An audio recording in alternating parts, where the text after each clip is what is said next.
Hello and welcome to the Level Design Hall of Shame. Yes, usually I do Level Design Hall of Fames, but for the first time, I'm going to disrespect and not compliment and not showcase a game for its excellent level design. I'm here to lambaste and to chastise a game that I personally love, Fallout 3, for having some bad level design. This kind of marks the end of the Level Design Hall of Fame series. I wanted to go out with a bang and do a Hall of Shame, but I'll get to that towards the end of the video. So I just want to preface this real quick. Fallout 3 is one of my favorite games of all time.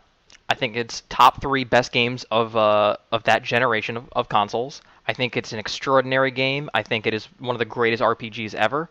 I will just completely stop playing Japanese role playing games. I'll stop playing turn based games, strategy games. Like this was exactly what I needed. This filled the hole in my heart where all of those Final Fantasy games should have gone. That just didn't click with me for some reason. Neither did any of the old SNES RPGs like Chrono Trigger or any of that jazz. So this is my bread and butter. This was like the game I needed. It was the game I wanted. I spent, oh god, over 300 hours, I want to say. All 5 DLCs, doing everything in this game. So yes, I love this game to death, and I don't want anybody to think that I'm making fun of this game or I'm saying this game is bad. I think sometimes you need to re-examine the things you love, and just break them down, because sometimes they're just things that just don't work.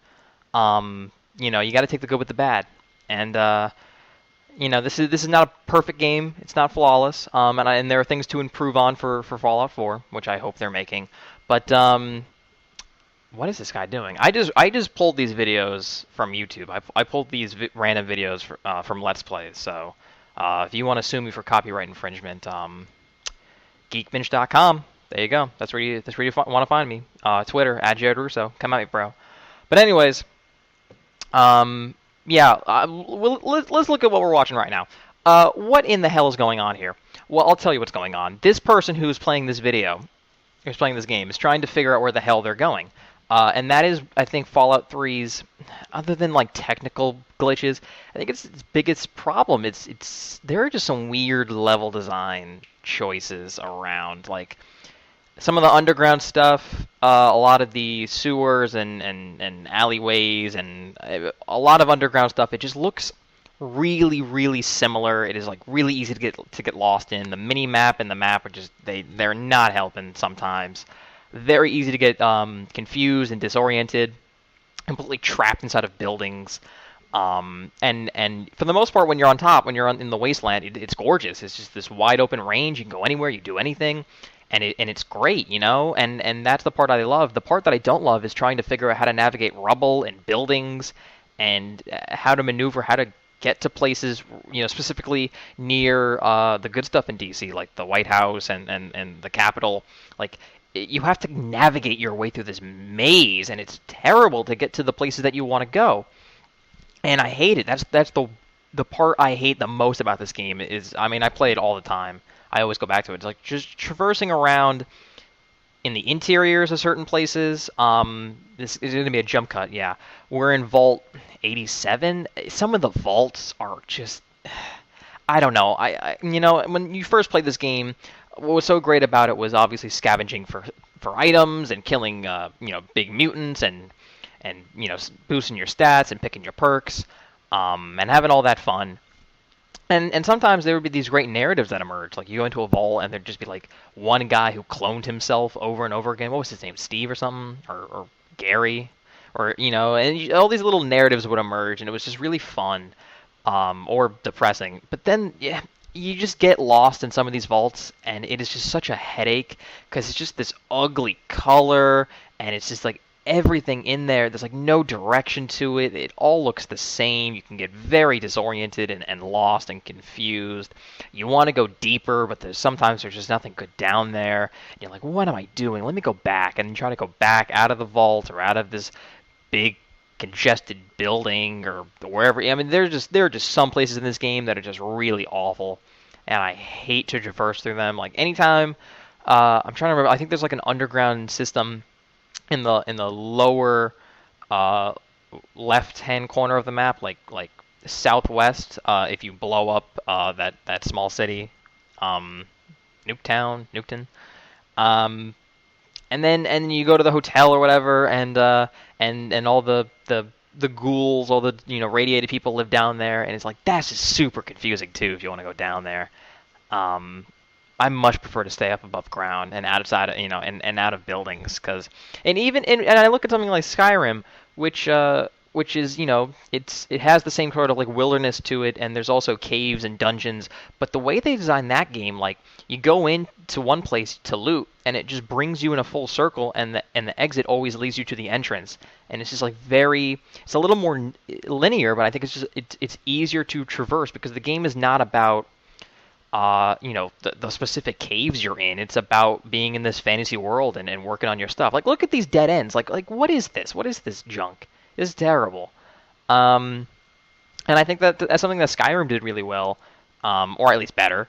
And I wish they could just kind of add the same, just like simplistic nature to where you are sometimes in this game, because it's all very dark and grimy and gringy. And not that that's a problem, but just it just doesn't work well with being somewhere like in a vault where all the doors and the hallways are just they're so the same. It's almost like just copy and paste on different levels. And going upstairs and going downstairs and trying to remember where things were and locked doors and here's another jump cut. I hate this DLC with a passion. Boy, do I hate this DLC. Mothership Zeta was terrible. Don't spend your money on it. The other 4 DLCs are great. Go buy those. Those are amazing. Uh, Operation Anchorage was very sort of scripted, and I liked that a lot. And I really like Point Lookout. That was just open forest to traverse. Great, love it. Even the main mansion was relatively good. This is awful. This whole spaceship was literally the epitome of what I hate about this game. Just the same stuff over and over in terms of where you were level-wise. And it was super confusing and just ugly to look at. And I didn't enjoy exploring. It was just like another vault. Um, and all of the fun to be had with the space stuff kind of just got lost in its own way. Like, there was a joy in finding that one space gun and like having all the ammo for it, and then they just gave you everything. Now I'm just ragging on Mothership Zeta, but I think I've spoken to enough people who are fans or who have just at least played this game and to kind of get the same reaction. I feel like everyone's on the same page about this. There are just some parts of Fallout 3 and the DLCs when you go back and play them that they just do not hold up level design wise. They really don't. Like, I just sort of want to avoid some places just because I know it's going to be just a migraine coming from a mile away, wandering into some spots. But again, I love this game to death, and I don't want to like I really didn't want to do anything disparaging about it, but I have to. Like, I have to be critical of not the things that I don't like, but the things that I do like. So yeah, so there you go. So that is the end of the level design series. I'm going to start working on a new video project soon where I probably start analyzing something else, whether it be art design in a game or writing or music. I'll start doing a whole bunch of stuff towards the summer. If you were a fan of this, let me know. Always hate to have my work or any work that goes on Geekbench kind of just go out there and not be consumed, not by the masses, but by the fans, by the people who kind of click on the site every once in a while, who check up on it. So let me know if you want to see me cover anything. I'm Jared Russo. I'm the gaming editor for Geekbench. I will be doing tons more content, video or otherwise, or podcast or streaming or writing about video games. On this website, you can check out our podcast, Screen Bites, that is spelled with a Y, on iTunes. It's the gaming podcast. You can check out our live streams, twitch.tv/geekbinge. And all of that obviously goes to geekbinge.com. You can keep up tabs on that. And that is about it. So I will thank you for exploring this endeavor with me as I kind of traverse through my favorite games and talk about, for the most part, the levels that I loved, and for this instance, the levels that I hated. Don't really have too much else to add on to the Hall of Shame, but I might revisit this in the future if I have any other things to discuss. But that is it for me. So thank you for watching, and go play Fallout 3. Don't don't think that anything that I've said about this game makes it not worth buying or playing if you haven't done so already. So go do that.